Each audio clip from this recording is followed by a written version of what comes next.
जी हाँ दोस्तों, इस वीडियो में जितना मैं क्वेश्चन बता रहा हूँ ना, लगभग 6 क्वेश्चन है। इतना पढ़ लो, ठीक है। आपके एग्जाम में इसी के अंदर से क्वेश्चन आएंगे, ठीक है। भले घुमा करके क्वेश्चन दे दे, लेकिन इसी के अंदर से क्वेश्चन पूछे जाएंगे। ये हमारा BBMQ semester 2 major paper 2 political science का मोस्ट इंपॉर्टेंट क्वेश्चन है, ठीक है। ज़्यादा समय नहीं बचा हुआ, इस बार थोड़ा सा मेजर पेपर 2 का अच्छे से तैयारी नहीं कर पाए क्योंकि तबीयत ठीक नहीं था। बाकी मेजर पेपर 3 और आगे आने वाले पेपर सभी को हम बहुत ही अच्छे तरीके से तैयारी करवाएंगे। देखो, पहला क्वेश्चन क्या है, तुलनात्मक राजनीति क्या है, इसके महत्व का वर्णन करें। तुलनात्मक राजनीति के अध्ययन की विधियों की विवेचना करें, ठीक है।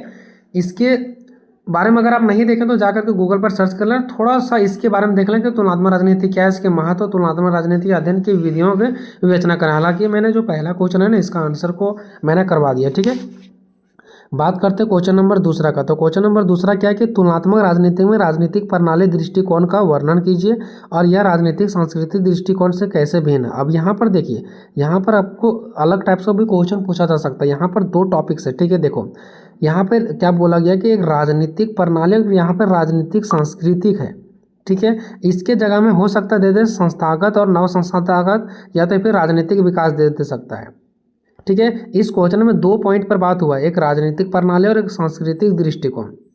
तो हो सकता है कि जहाँ पर राजनीतिक प्रणाली है वहाँ पर दे दे राजनीतिक विकास, हो सकता है जहाँ पर सांस्कृतिक दृष्टिकोण है वहाँ पर दे दे संस्थागत या तो फिर नव संस्थागत, ठीक है। तो आपको क्या करना है मैं बताता हूँ, आपको पढ़ के जाना है।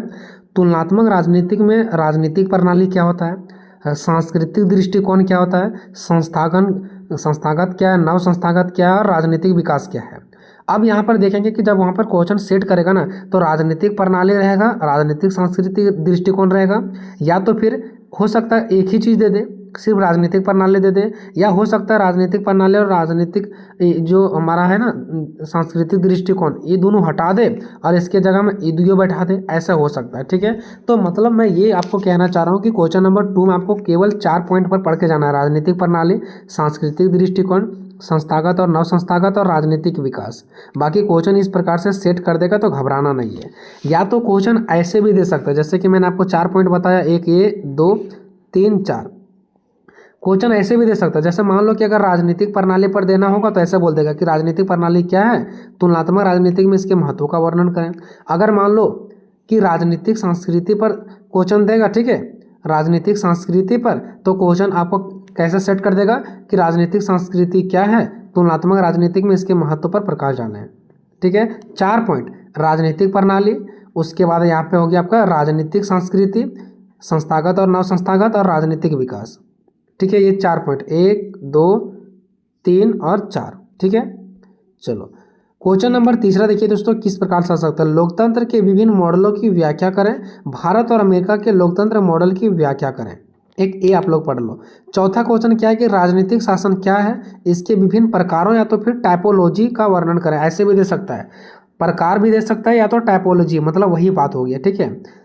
राजनीतिक शासन क्या है, इसके विभिन्न प्रकारों का वर्णन और विभिन्न देशों के उदाहरणों के साथ तुलना करें। मतलब कोई 2-3 देश आपको ले लेना कोई भी उदाहरण में, ठीक है, और वहाँ पे राजनीतिक शासन के बीच में उसको क्या करना है, तुलना करना है।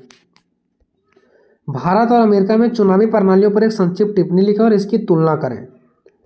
नेक्स्ट है कि पार्टी प्रणाली क्या है, इसके प्रकार का वर्णन करें। भारत और अमेरिका और ब्रिटेन में पार्टी प्रणाली की तुलना का वर्णन करना, ठीक है। भारत, अमेरिका और ब्रिटेन में पार्टी प्रणाली की जो तुलना है उसका आपको तुलनात्मक परीक्षण करना, वर्णन करना। नेक्स्ट है राजनीतिक संचार में मीडिया की क्या भूमिका है, मीडिया कैसे विभिन्न देशों में पार्टी प्रणाली को प्रभावित करती है, अलग अलग देशों की जो पार्टी प्रणाली उसको कैसे प्रभावित करता है।